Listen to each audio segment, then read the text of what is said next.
Chazal tell us that the world is split into three 2,000-year periods of history. The first 2,000 years are called Tohu Vavohu. The second 2,000 years are the 2,000 years of Torah. And the last 2,000 years are the years of Yemos HaMashiach. When did the 2,000 years of Torah begin? The Cha'ora Adam Harishon learned Torah. He had 6 mitzvahs that he had to keep. Noach for sure learned Torah. He knew which animals were kosher and which ones were not. Yet the 2,000 years of Torah did not start until Hanefesh Asher Asu Bechoron, when Avram Avinu started to go out and be Makarev the people of his generation and bring them closer to the Ribono Shel Olam. That's when the 2,000 years of Torah began. Torah is not the property of individuals. But Torah is the property of Klal Yisrael, and more so even parts of the Torah for the entire world. You know, we pride ourselves that we received the Torah with 613 mitzvahs. But there is no one in the world who could ever fulfill 613 mitzvahs. Not because it's too difficult, because it's impossible. Because if you're a Kohen, you have mitzvahs that no Yisrael or Levi has. So Yisrael and Leviim do not have Taryag mitzvahs. So what do you tell me? A Kohen has Taryag mitzvahs. Not true. Because there are mitzvahs that a Kohen doesn't have. No Kohen will ever fulfill the mitzvah Pidyon Haben as a father. He's exempt from it. There are certain mitzvahs that are only for men. No woman could ever fulfill those mitzvahs. Yet there are certain mitzvahs that are only for women. And no man could ever fulfill those mitzvahs. At least in my lifetime, I'm hoping no man will ever bring the korban after childbirth. That is not a man's mitzvah. So unless you are a Kohen, Levi, Yisrael, man and woman wrapped up into one, which today may be possible, but under normal circumstances was not, you can't have Taryag mitzvahs. So how do we understand the fact that we accepted a Torah with Taryag mitzvahs? Because we didn't accept the Torah as individuals. But we accepted it Ke'ish Echad B'Leiv Echad. One conglomerate called Klal Yisrael. And parts of that conglomerate are men, and part are women, and part are Kohanim, and part are Leviim, and part are Yisraelim. And together we have Taryag mitzvahs.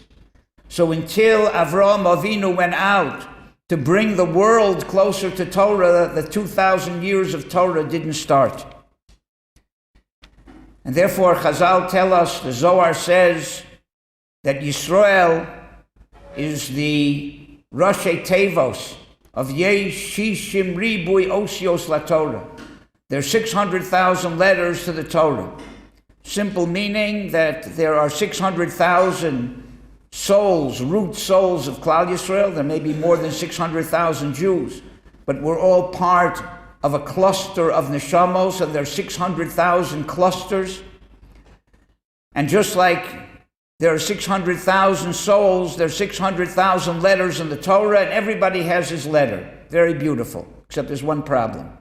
There aren't 600,000 letters in the Torah. So you'll tell me, okay, it's a gematria, so, plus or minus 1 or 2 doesn't make a difference. How many letters are there in the Torah? 304,588. That means that about half is missing to make 600,000.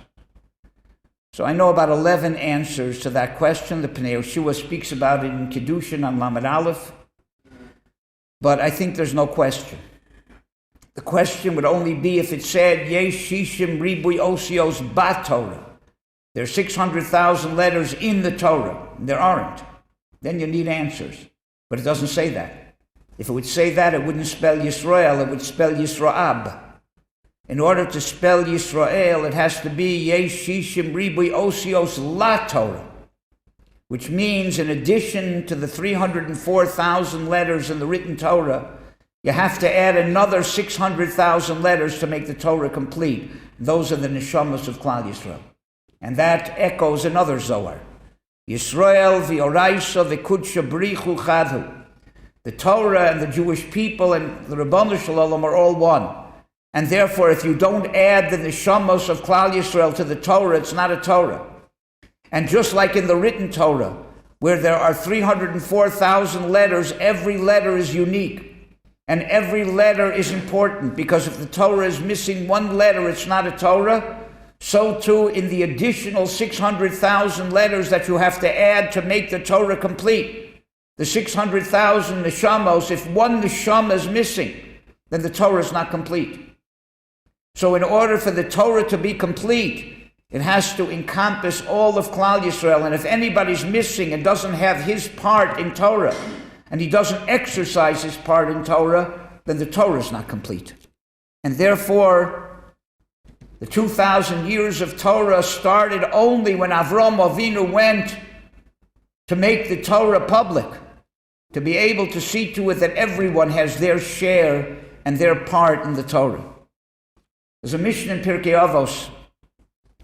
The Mishnah says, "Halo made al manas lalamed, maspikin biyado lilmod lalamed." Person who learns Torah with the intention of teaching it, he's given the power to learn and to teach.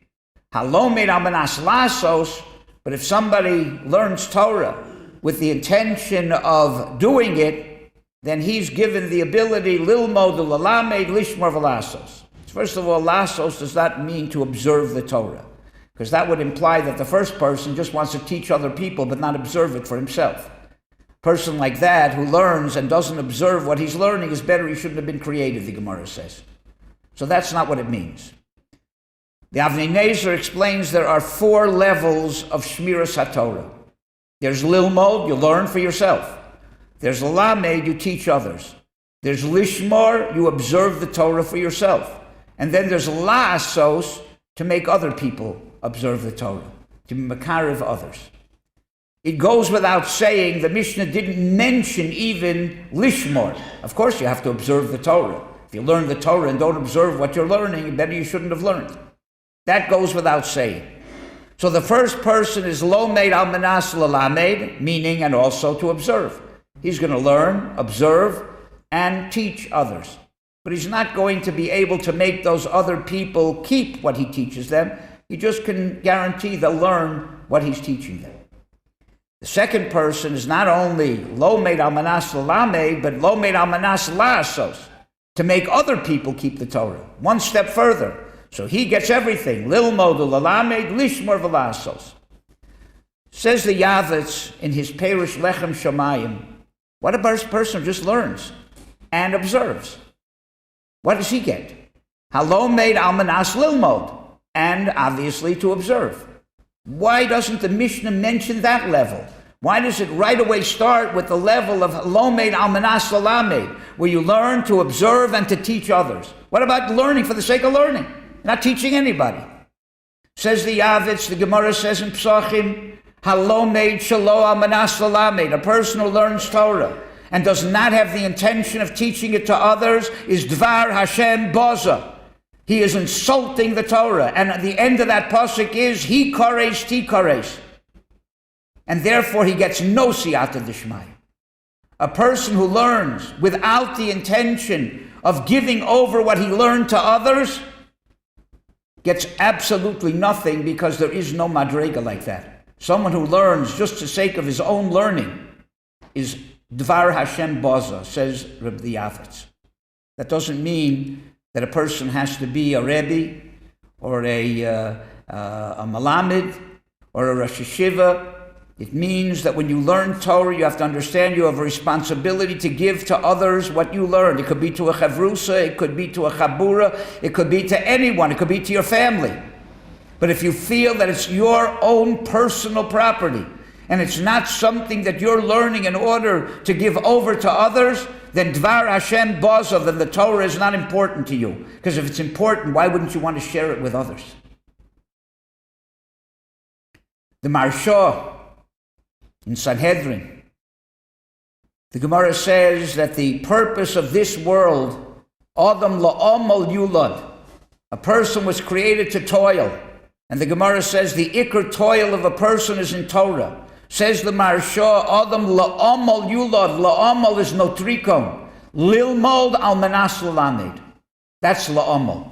The amal, the toil that a person has to have in this world is learning with the intention of sharing it with others, of giving it over to others. There is no level of learning for your own sake alone. The Medrash HaGadol says on the pasuk, "V'yohavta re'acha kamocha ad she'eh kimocha b'deos." It's not only a halacha that you should want for your neighbor what you have for yourself, in money, in hatzlacha, in success in this world, in happiness in this world. But v'yohavta re'acha kamocha should be in ruchniistic things too. You should want that your neighbor should have the same deos, midos, chachmas haTorah, shmiras hamitzvahs. If I have it, then I have a mitzvah to love someone else and want them to have it too. And I think maybe that's what Rabbi Akiva meant when he said, "V'yohavta re'acha kamocha ze klal gadol b'Torah."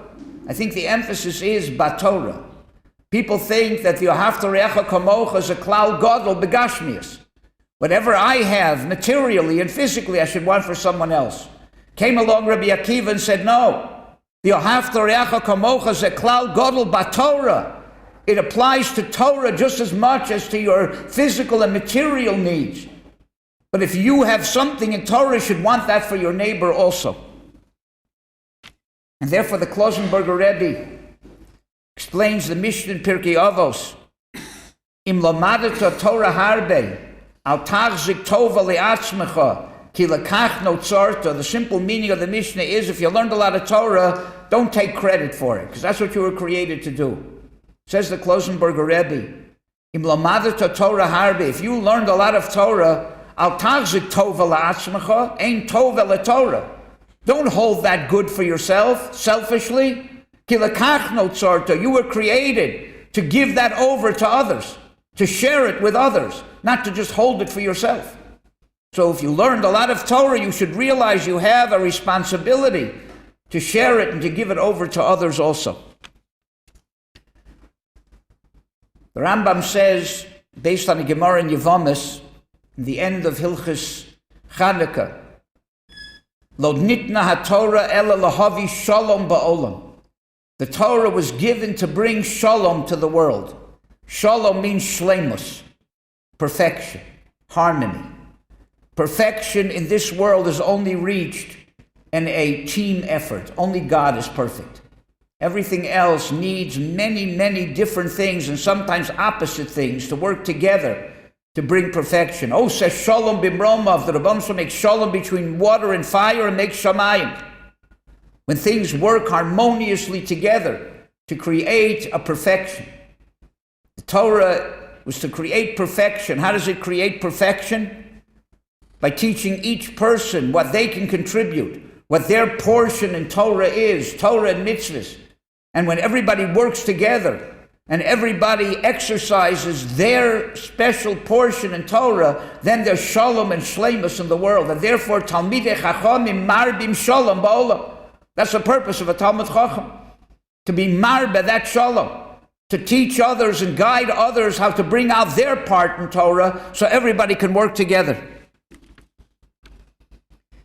And with that, you get a tremendous bracha. Torah says, it says it in the negative, but we'll start with the positive because that's how they started at Har Grizim and Har Evel. Baruch asher yokim es divrei haTorah hazos la'asos osa. One of the pshatim, the Yerushalmi says, of Baruch asher yokim means somebody who has the ability to make other people keep the Torah. And he does it, and he fulfills his responsibility. He has the ability to influence others. And he fulfills that responsibility. Then he gets a special bracha. Baruch asher yokim es divrei haTorah hazos la'asos. Like we said before, la'asos does not mean to observe the Torah. It means to make other people observe the Torah. Baruch asher yokim. And if a person has the ability and he doesn't use it, and the Medrash says that if you have the ability to influence one person, and you influence that one person, you get the bracha. And if you don't influence that one person, you get a klala. Or asher lo yokim es divrei haTorah hazos. If you have the ability to influence 10 people, and you do it, you get a bracha. If you don't do it, you get that klala. If you have the ability to influence your entire city, and you do it, you get a bracha. You don't do it, you get a klala. The entire country, the entire world, it depends what your potential is, what capabilities you have. But if you have the capability, you're responsible to use it and to spread the Torah, because that spreads perfection to the world where everybody claims their portion in the Torah. And that is Hashavas Aveda, because everybody has a portion in Torah. And if they're estranged from it and they lost it and they don't know about it, then if there's a mitzvah to return their lost animal or their lost object, there's surely a mitzvah to return their lost heritage. So Talmidei Chachamim Marbim Shalom Ba'olam, and by doing that, you get a special bracha, Baruch Asher Yokim, as Divrei HaTorah Hazos. How great is the reward for doing that?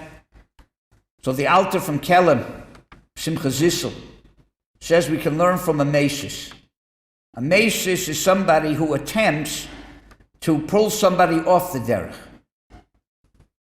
A mesis is somebody who comes and entices you to serve idolatry, or according to Rav Moshe Feinstein, to take you away from any mitzvah, to be merachik you, distance you from mitzvahs. The halacha of a mesis is lo sachmol alav, even though there's a special mitzvah v'yahavta re'acha kamocha, doesn't apply to him. Him you should hate. And not only that, but you should try to be able to destroy him, to kill him. That's a mesis, the worst of the worst. We know that Mida Tova, Meruba Midridis Puranios, Chamesh Meos Pamim. Good, the antithesis of that evil, is greater than that evil 500 times for the good. So if a person who attempts, even if he's not successful, he attempts to pull you away from Torah, look at how terrible he is. Somebody who attempts, even if you're not successful, but somebody who attempts to bring someone else closer to Torah, what kind of reward is destined for that kind of person? We can learn from how terrible a mesis is. 500 times greater is how great a person who makes the attempt to bring somebody else to Torah, even if he's not successful. Just like the mesis is judged for making the attempt, even if he's not successful. And don't think for a minute that influencing other people and letting them access their portion in Torah is their benefit. It's your benefit. It's your benefit. It says by Avram Avinu, Hanefesh asher asu b'charon. Avram Avinu made a nefesh, made a soul in Charon. The Chori made a lot of souls. Avram Avinu was mekarev a lot of people. Why didn't it say hanefashos asher asu b'charon? So the simple answer is that when it comes to spiritual things, it's all one. There's a unity. There's an achdus. By Yaakov Avinu it says, nefesh, kol ha-nefesh ha-yored le-Mitzrayim shivim nefesh. Not nefashos, it's all one. But the Chorah by Avram Avinu wasn't Jews. He was mekarev goyim. By goyim we don't say that. By Esav it says nafshos beiso. There it's the plural. So why by Avram Avinu was it nefesh? So I think for two reasons. One is, Avram Avinu realized that if he is mekarev these people to the Rabbanu Shalom, he's not only perfecting them, but he's perfecting himself. The nefesh asher also refers to Avram Avinu's own nefesh. Because since we are all interrelated, and the shleimus of the world depends on everybody doing their part, Yidden, Goyim, everybody. The ideal will be when the non-Jewish world will work together with us in serving the Rabbanu Shalom, them with their 7 mitzvahs, us with our 613 mitzvahs. When everybody works together, the world will reach a certain amount of perfection. And then everyone will benefit by being part of that perfection. And until the world reaches perfection and everybody does their part, no one is perfect. That's why the halacha of arevus.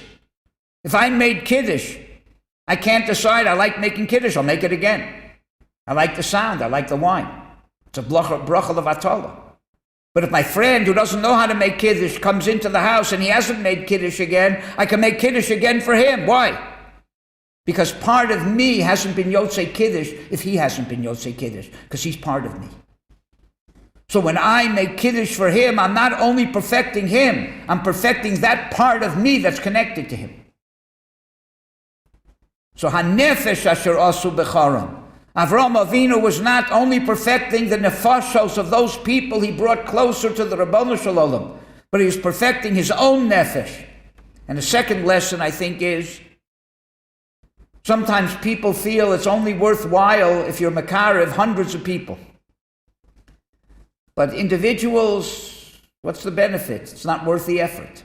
If you don't realize that being mekarev one nefesh, just like hamatzel nefesh achas v'Yisrael, a person who saves one life physically, is like he saved an entire universe. Then how much more so if someone saved someone spiritually? It's like saving an entire universe.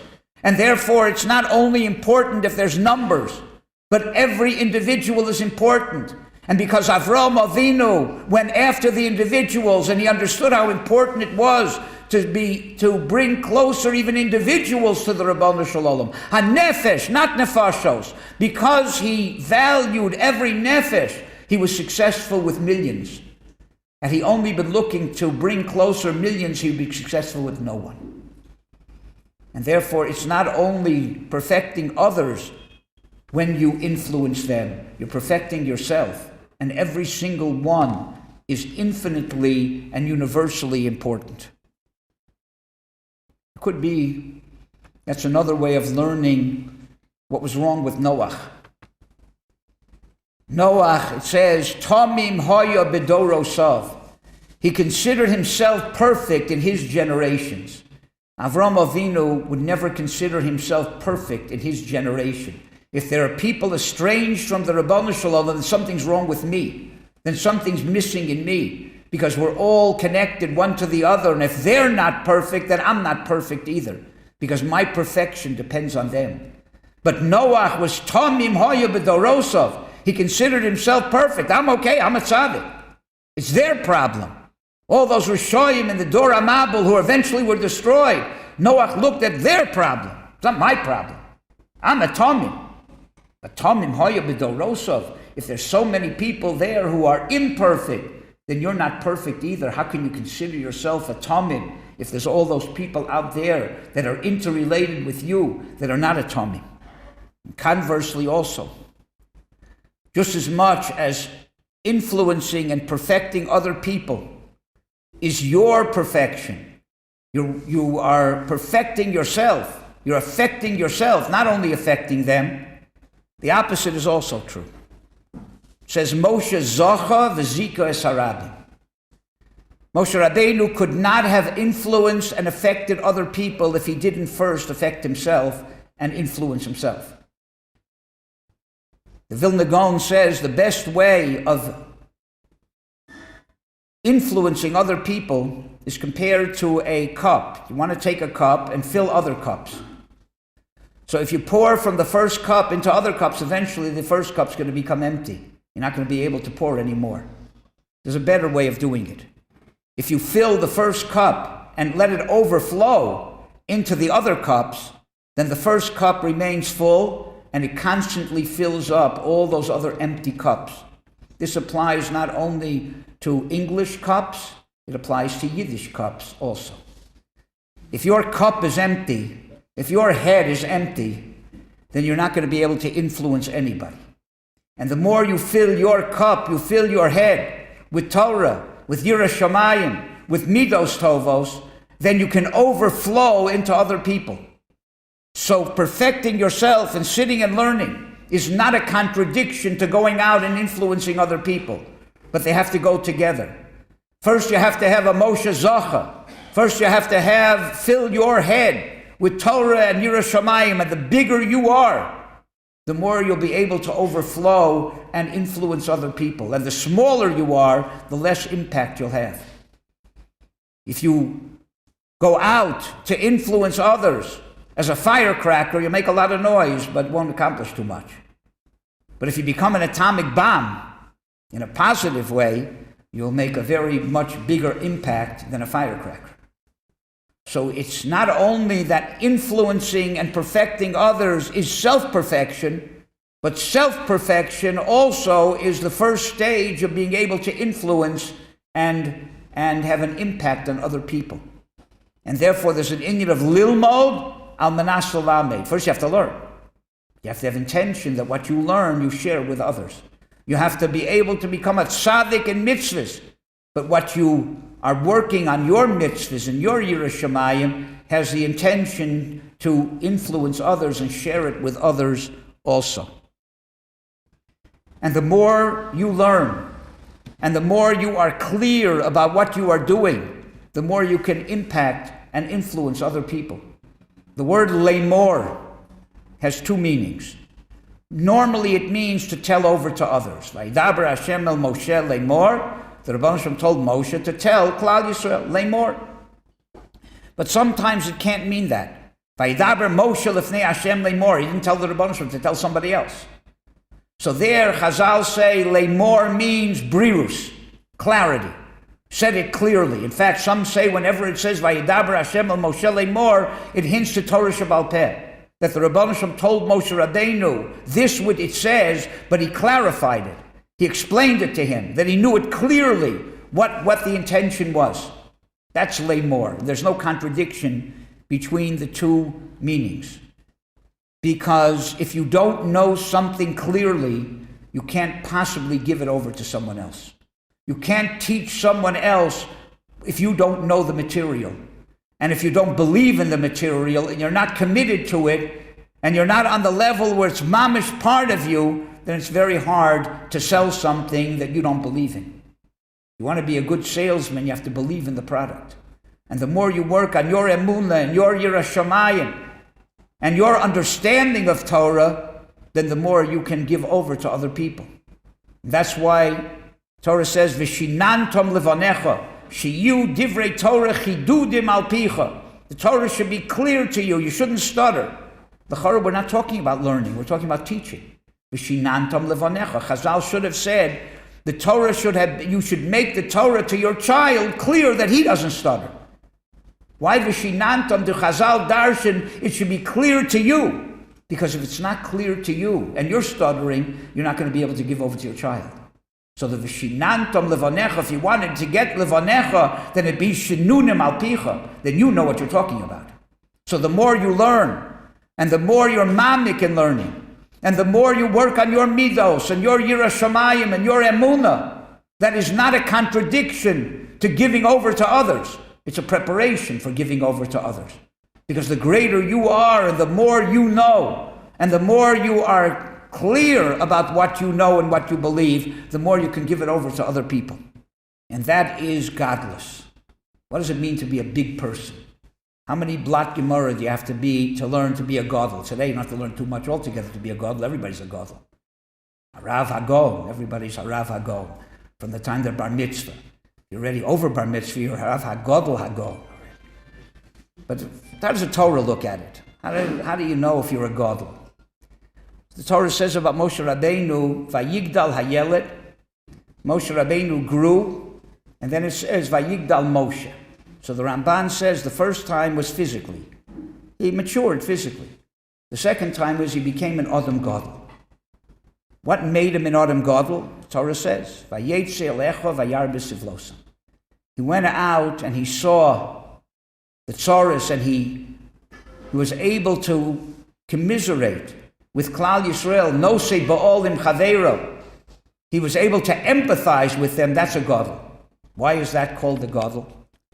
Reb Shimon, in his Hakdama to Shara Yosher, says the following. We have a responsibility to worry about ourselves. Self-concern is a legitimate Torah mandate. Chayecha kodmin. You come first. Your life comes first. If you need money and somebody else needs money, you come first. Efes lo yeh b'cho evyon. If you're losing something and somebody else, even your Rebbe, your father is losing something, you save yours first. After you save yours, then there's a shaila, who comes next? Your father, your Rebbe, whatever. But you come first. Self-concern is a legitimate Torah mandate. Yet you can't only be concerned about yourself. We have to be responsible to be concerned about other people too. Says Reb Shimon, how do you resolve that conflict between self-concern and concern for others? He said very simply, somebody who considers himself from his head to his toes, that's me, and everybody else out there is them, then there's a big conflict of self-concern and concern for others. But some people are bigger than that, and they realize their spouse is part of them. Ishto kegufo, baal ki ishto. When they're concerned about their spouse, they're not concerned about someone else. That's self-concern. Except their self-concern is two bodies. Some people realize their children, bro kara davua, their children, extension of them. When they're concerned about their children, they're not concerned about somebody else. That's self-concern. It's an extension of me, except it includes many bodies. Some people understand that their relatives, their relatives, extended family are part of them. That's also self-concern. Some people realize their city, their country, all of Klal Yisrael is part of them. So everything is self-concern. Now it's just a matter of priorities. Which part of me comes first? But it's not me and them. And it makes a very big difference. Because the Chedush HaRim asks a very, very strong question. Yaakov Avinu was looking for a pillow. There were 12 stones, seemingly, that each one could have been that pillow. In other words, it was big enough to put Yaakov's head on. The stones were fighting. Olai yoniach tzadik es rosho. I want to be the stone that Yaakov puts his head on. So what did the Rebbeinu Shalom do? He fused all the stones together. How did that solve the problem? Now you have one gigantic stone, 12 times the size of Yaakov's head. He's going to only be able to put his head on 1/12 of that stone. Why isn't it still fighting? Which part of the stone? The answer is simple. As long as they were separate stones, it made a difference if the tzaddik's head is on this stone or that stone. But once they're all together, it makes no difference if it's this part of me or that part of me. So too, if a person understands that everybody is part of them, and he feels that perfecting them is perfecting himself, and perfecting himself is perfecting them, then there's no conflict anymore. And that, says Reb Shimon, is the meaning of the Mishnah in Pirkei Avos. Im ein ani li mili. If I don't worry about myself, who's going to worry about me? I have to worry about myself. But kisha'ani li atzmi, when my ani is just little me, then mo ani, that's not my ani. My ani has to encompass everyone. And I think there's a hint in the word ani to that. The ani is the aleph. On one side is the individual.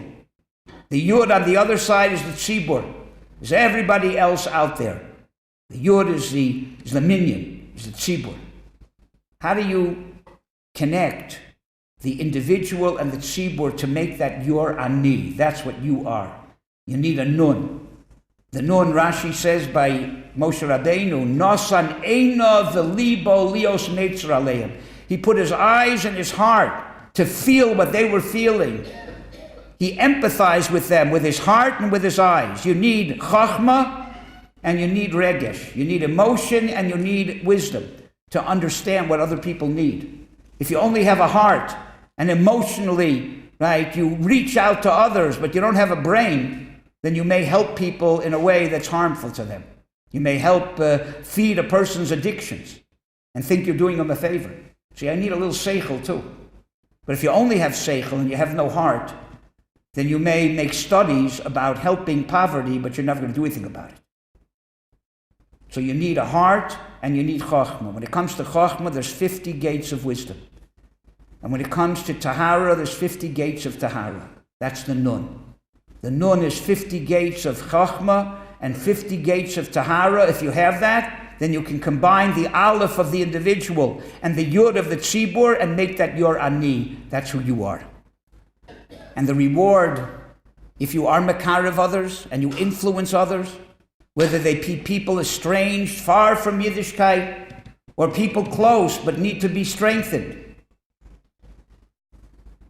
the reward is eternal. There's a Tosfos in Rosh Hashanah. Tosfos says that a person is judged immediately after he dies, and then he's judged again before Yom Adin HaGadol, before the great judgment day, before Tchias HaMesim.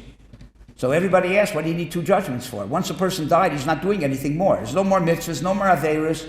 So just take out his tick and see what it was. Why do you have to have a new judgment? Says Rav Aaron Kotler, because yes, a person can't do mitzvahs and averos after he dies, but he gets the dividends on what he did. If a person, for instance, before he died, he paid the tuition of somebody, his neighbor's child, to go to yeshiva, they were going to throw him out of the day school, and he paid his tuition. And then he died. So he comes to Shamayim, and they give him 10 points for being a nice guy and paying the tuition. Well, that boy now learns Torah every single day. This guy gets dividends every day for the Torah, that child that he enabled to learn Torah, because if he would be in public school, he wouldn't be learning Torah. The boy grows up, marries a beautiful Beis Yaakov girl, right, and bring up a beautiful Torah family, which he wouldn't have done had he gone to public school. So this man is getting dividends in Olam Haba for that family and for all the Torah that the family learns. And now one of the children becomes a Rosh Yeshiva and has hundreds of Talmidim. He gets schar for that too. And it goes on ad lenetzach nitzachim. So by the time of Tchias HaMesim, that one little mitzvah that he got 10 points for paying the tuition is now millions of points. The opposite is also true. If you merachik people from Torah, then you get the dividends, the negative dividends, lenetzach nitzachim. So it's kedai to impact people positively and not negatively. Just want to end with a medrash. Omer Rabbi Yitzchak, Limedcha Torah derech eretz. Yitzchak said the Torah taught us derech eretz. Shekshiyasa other mitzvah, if you do a mitzvah, have the oso so belev sameach. Do it with a happy heart. She'ilu have a yoda Ruvain. If Ruvain would have known the Torah was going to write, that he tried to save Yosef, he would have picked him up on his shoulders and run home with him. And if Aaron would have known that the Torah was going to write, that he saw Moshe Rabbeinu the first time as the Redeemer and he was happy, he would have come with a parade. And if Boaz would have known that the Megillah is going to record that he gave Ruth some parched wheat, he would have given her a banquet. Obviously, it doesn't mean that if these people knew they were going to get good PR, they would have done it differently. It's not what it means. Secondly, what's the derech eretz over here? Derech eretz is bein adam lechaveru. Here it's doing a mitzvah, belev sameach. And thirdly, Aaron, it says, he was v'samach belibo. What could he have done more? He was sameach belibo.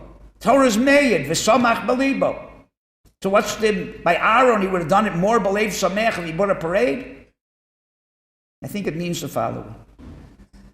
When a person does a mitzvah for himself, so he does it perfunctorily, does it with kavanah, whatever, he does it, finished. But if you do a mitzvah to teach someone else how to do the mitzvah, you wave esrog and lulav, so you wave it. Makayim it, with all the kavanahs, whatever. But if I want to teach my child how to wave esrog and lulav, I don't just do it stop. I do it in a more demonstrative way. I show him, see, this is an esrog, this is a lulav. Now we're holding it, we shake it like this and shake it like that. Because I'm teaching him, I want to make an impression on him. The Rambam says in Pirush HaMishnayos, derech eretz is a word that has many meanings.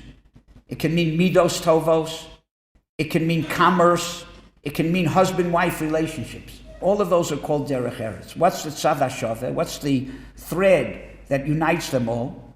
Whatever creates derech eretz, a functioning society, is called derech eretz.